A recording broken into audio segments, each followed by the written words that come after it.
How often do you say yes without thinking twice about it? I see you, I feel you. I have struggled with the exact same problem. Thought it was cool, so I was like, I'm just gonna jump on the bandwagon. Trust me when I say this. I've been there too. We can't foresee the future as much as we would like to. And I realized that I had all these secret tricks and frameworks that I've been using, and I hadn't been sharing them with the world until... How many times have you said yes when your soul was screaming absolutely not?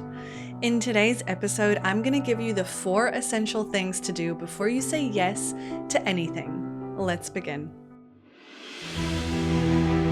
Welcome to Resonance, the podcast for high performers and entrepreneurs who want to do life, work, and success differently.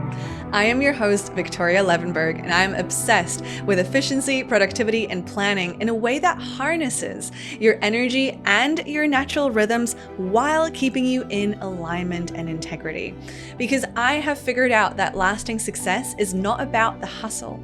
It is about being in resonance. Let's begin. I've got a question for you. Like, on a scale of 1 to 10, where 1 is never and 10 is all the time, how often do you say yes without thinking twice about it? And now look, my people pleasers, be warned. I see you, I feel you. I have struggled with the exact same problem, and it is boundaries, which is exactly what we're talking about this week. So by the end of this episode, you will know the exact crucial 4 steps to take before you say yes to anything, so that you can make aligned choices without stretching yourself thin to meet everyone else's needs but your own. All right, let's dive in. Okay, so what are these 4 steps? Now, I'm going to literally reveal it to you step by step and kind of splatter in little examples of what this looks like in my life so that you can really see yourself here. Because let's be real, if you are the type of person who values your time and your energy, yet also you might be the type of person who really struggles with saying no or maybe disappointing others, especially if it's someone you care about or they're in a position of authority, then this episode is for you. And so this might be a little bit different to what you normally see out there. Like, as my students will tell you, my methods are quite unconventional, and that's why they work. And so if anything comes up for you and bubbles to the surface as we dive into this, just know that that is totally normal. It is part of the process. You know, our nervous system's job is to defend us from new information. It literally is like, you are taking more brain cells than I have capacity for. Do not believe what she is saying. So if you notice your nervous system doing any of this, just know that it's basically doing its job. It's trying to protect you and keep you stuck and safe in the old habitual patterns that, even though they're not working, you've done them for so long, they're familiar. And, you know, I will never forget a quote from one of my mentors, Kate Northrup, when she said, "Your nervous system will always choose a familiar hell over an unfamiliar heaven." Like, that was a paradigm shift for me. And so just know, you know, if you're someone who struggles with setting boundaries and some of the things that I share right now might seem a little bit out of reach, just let it wash over you. Come back to this. Let your unconscious mind percolate on it. And if you are the type of person who is ready to implement some of this, oh my God, you are in for a wild ride. So let's dive into these. I've been dangling this carrot in front of you for long enough. So what are the 4 essential steps to take before you say yes to anything? The first one, alignment. So check in with yourself. Is this in alignment with your values, your priorities, your goals, your overall life vision? Or is this just like something you heard someone else say and you thought it was cool, so it's like, I'm just going to jump on the bandwagon? Like, this is always my first protocol, is like, and for those of us who are listening who might be more kind of sensual and intuitive and really in sense and in tune with your body, sometimes you'll know when something's out of alignment when it just feels off. Like, you can't explain it, but it just doesn't feel right. And that's your kind of your red light or your little warning sign that chances are this is out of alignment with something. So that is the step 1 is, okay, is this actually aligned with what I want to, what I'm supposed to be doing? Check. If not, realign. Okay. So that's number 1, alignment. Number 2.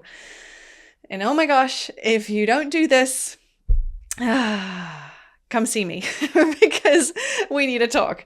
And that is your calendar.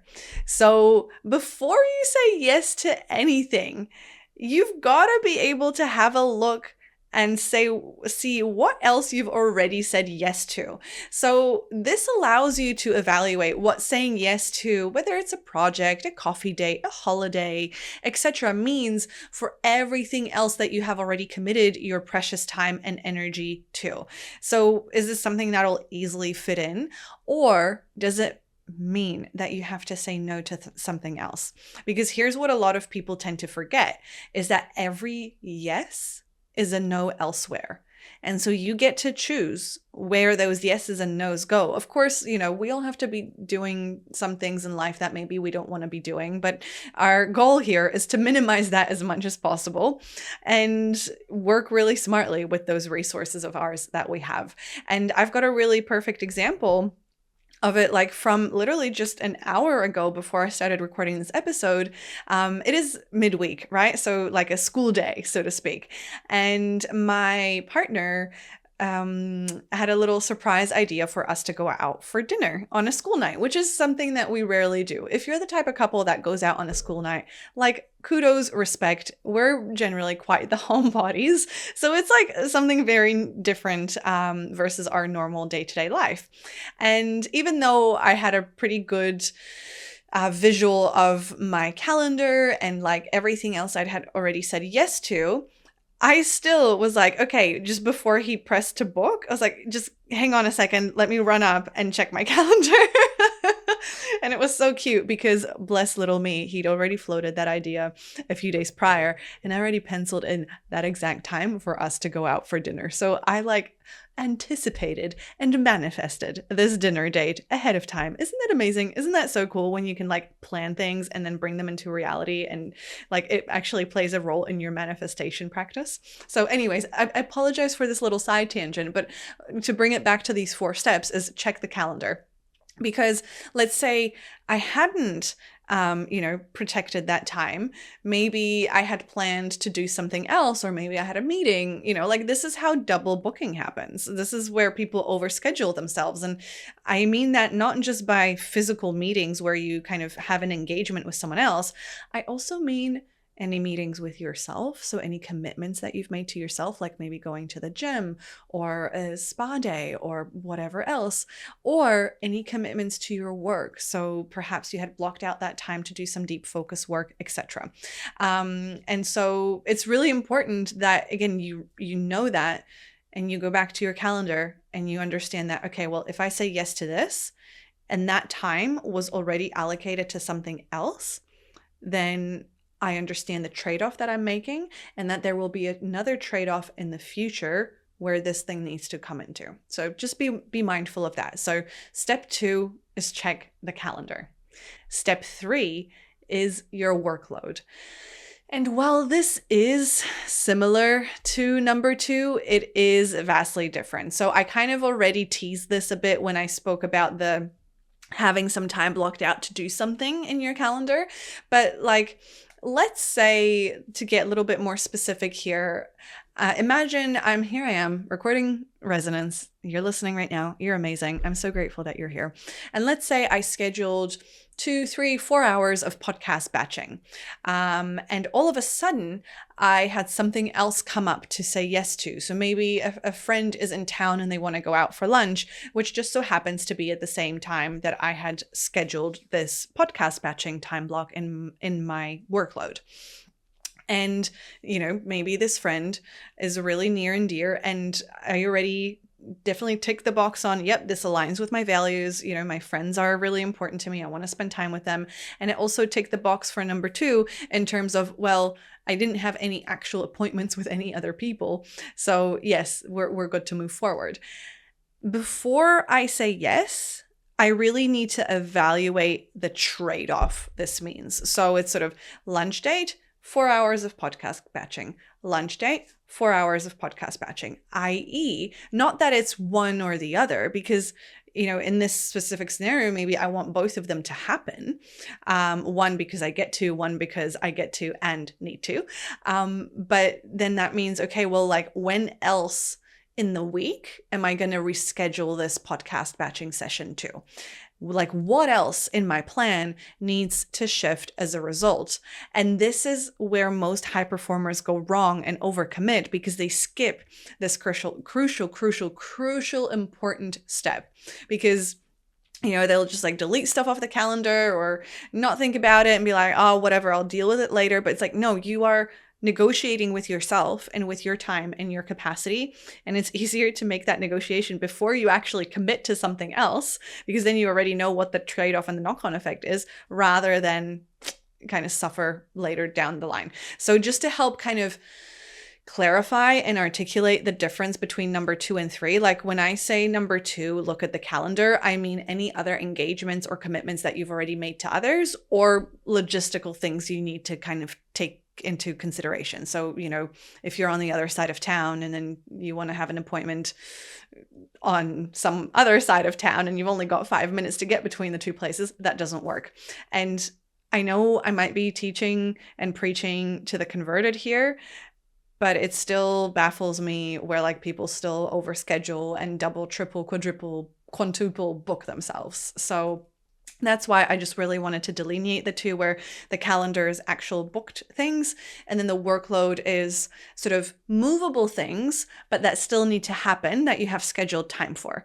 And I know that my students who are in Efficiency Made Easy are absolute like amazing at this, because that's what I teach them. But if you are not the type of person who already manages your resources and allocates time accordingly based on what needs to happen, then we definitely want to have a chat. And I've got another kind of really great example for you where I had a friend reach out, and this is going to play into the 4th step in just a moment, but I already wanted to introduce you to this example where this specific person is more of a last minute kind of spontaneous kind of person. And I'm just very different. I'm very much a planner. I look far ahead. I have a lot in my life that I'm juggling. And so it's really important for me to protect and allocate that time specifically. And so this person reached out at the last minute, and yeah, they were a tick for the alignment with my values, and they were a tick for the calendar was technically free, but then the workload component was like, I don't think that's a trade-off I want to make because of the domino knock-on effect that might have to other things. And so I will often use this little calendar versus workload nuance with my partner, where on the weekends, let's say, where I've got some time allocated to work on my business, I will tell him like, look, I need to do these things. Like these are the things that I am committing myself to getting through this weekend. However, I don't have any fixed appointments. So as and when you've got the urge to go for a walk or go on a little family outing or adventure, like let me know and I can jiggle things around. And that works really well in our relationship because it allows for that spaciousness and spontaneity while still also keeping me honest to the things that I have already committed myself to in advance. And so that brings me to the last piece. And this one's so damn important and most of us ignore it. And that's really sad. That's why I'm here sharing this with you right now. And the 4th step is your energy. So you've got to be able to, first of all, anticipate and understand where your unique individual energetic patterns will be in your life. And that is something that I teach my students inside Efficiency Made Easy. We dive into the cycles of success. However, there's another caveat to this, which is you also need to be able to daily check in real time and, if needed, pivot and adjust your plan, of course, because we're not, we can't foresee the future as much as we would like to. It's every plan is doomed to be somehow adjusted because we do not know what's going to happen in the next minute, let alone the next week, let alone the next month. But don't let that stop you from planning in general. It's like, you've got to have some kind of vision, some kind of structure and framework so that you can take all that load off of your shoulders and your poor brain that's got all these million tabs open, and just trust your system. But like the beautiful African proverb goes, you pray, you set your intention, and move your feet. And so your plan is the intention setting that then also guides you into action while allowing you to respond in real time. So this is where the energy piece comes in. And look, not to go too deeply into this because I speak about this in other episodes, and I literally have a whole program around this with the cycles of success. The TLDR of it is the fact that there are 4 specific cycles to how human beings, nature, the moon, the universe, all are wired. It's a universal pattern that applies no matter whether you are male or female or non-binary, whether you are cycling or not cycling. There are so many different cycles that influence every single living being on this planet that happen automatically, and whether we like it or not, whether we're using them and leveraging them to our advantage or not. And so I have now been using this for so many years that it happens automatically in my own work life and business. But I've also now begun to transform this into a framework that I teach to my students. And that was the kind of like the big aha moment that came for me earlier this year, where I had this whole breakthrough around, these ambitious, high performing type A people that I really want to help, just get some bloody workload and stress off their plate and get back to living their life and enjoying what they actually came here onto this planet to do, be, and enjoy. And I realized that I had all these secret tricks and frameworks that I've been using, and I hadn't been sharing them with the world until, of course, I launched my first program, in Q1. I've now done the second launch, like now preparing for the third one. So it's pretty cool. And to see that piece be really kind of the final decision factor in whether I say yes or no to something has been an absolute game changer. And most people don't even know what these cycles of success are, let alone implement them into their planning. Yet this is the ingredient that I was missing until I discovered it, and absolutely had skyrocket my productivity to the moon. And so, as an example, again, going back to that friend that I was telling you about, where I was already feeling like, I'm not sure if I want to make this trade-off with all the other commitments that I've already said yes to that I've got coming up. The last deciding factor for me was also the energy piece. So I knew where I and the world and the universe were in their cycles of success alongside what was being demanded from me in other areas of my life. And I was able to make a conscious choice and say, you know what, as hard as this is, no, thank you. I love you. Let's do this another time. And it's hard. I'm going to be the first to put my hand up. Saying no isn't easy to all of us, maybe some more than others, but these boundaries are like a love letter to yourself. They are a form of self-care. I've spoken about this on the podcast before. I'll link that episode down in the show notes. But I just really wanted to give you this super simple step-by-step framework that you can use at any time you get the opportunity to do something that's coming up. So literally, again, to recap, these 4 steps are align, check the calendar, check your workload, and then check your energy. And I know you might be thinking like, but Vic, I don't have control or agency over my life or schedule. Like, some of you might have kid drop-offs to deal with, or you're employed full-time in corporate. And so you've got kind of those deadlines to navigate, or maybe you've got a boss that's constantly nagging at you, you've got the house to clean, et cetera, et cetera. And like, you're totally right. I agree with you. You do have a lot, and it might seem like you don't have a lot of control and agency over your life, work, and schedule. But trust me when I say this, I've been there too. And I've watched my students adjust their decision-making process in real time and seen the ripple effect that has when they've been just as busy as you, just as stretched and overcommitted as you, and just as much in that, oh my gosh, I don't know how I'm even going to do this mindset as you might be in right now. And if they can do it, you can too. Okay. Trust me, when you begin to even try with the smallest little doable thing and you implement that, and then you play with the next one and you play with the next one, like everything changes. Like if I were to give you an example, again, for those of you maybe who are more in the workforce, who have less agency or perceived agency over your schedule, like this is the exact framework that I use whenever there's a new project or new work stream coming on. And this is what's empowered me to set really firm boundaries with my colleagues and with myself, where, as an example, a couple of weeks ago at the time of the recording of this episode, I was about to be on leave for like 2 weeks. And because of all the public holidays, etc., I basically ended up with like just having one work day week between public holidays and my actual planned annual leave time.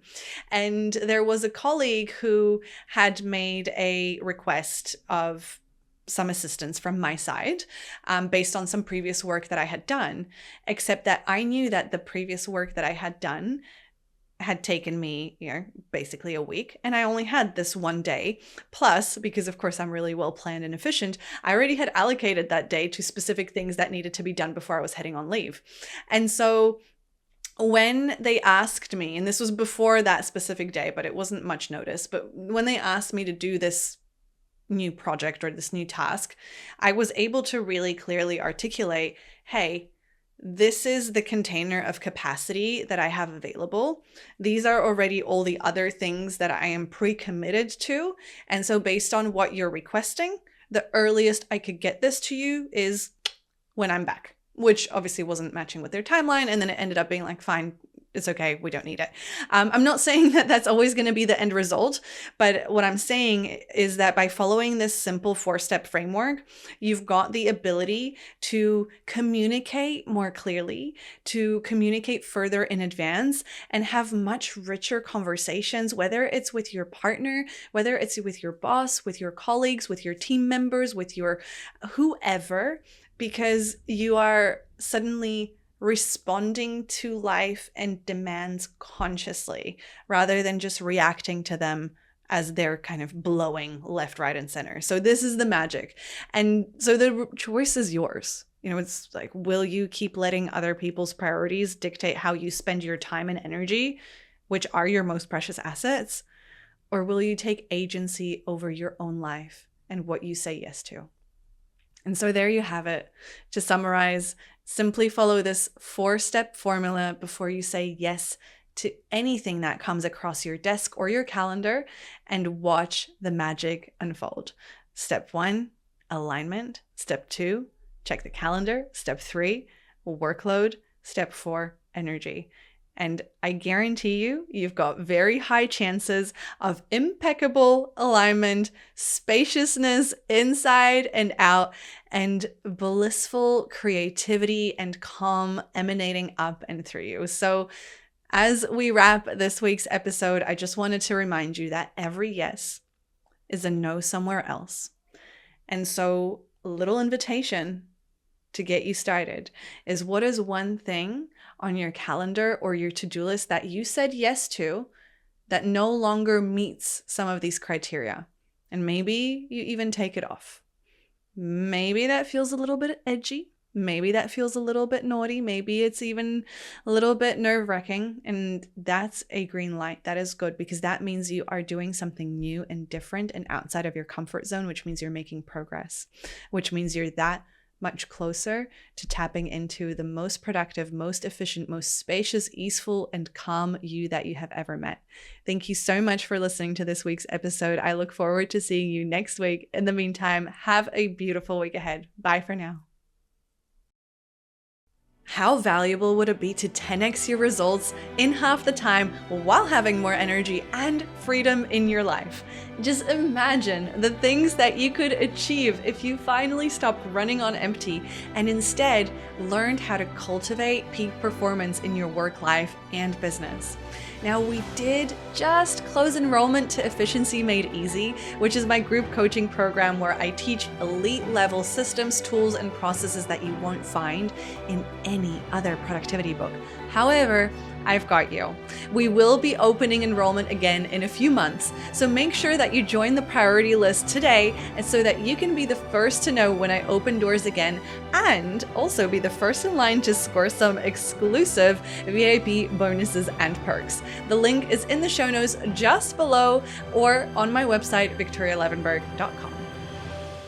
The views and opinions expressed by guests on Resonance are their own and do not necessarily reflect the views of me, Viktoria Levenberg, Live in Health, or anyone working within the Live in Health brand. This space welcomes a diversity of ideas, experiences, and stories, and part of Resonance is learning to take what aligns and gently leaving the rest. Also, while I am a national board certified health and wellness coach and deeply passionate about well-being, this podcast is intended for educational and inspirational purposes only. Resonance does not substitute personalized medical, psychological, or therapeutic advice.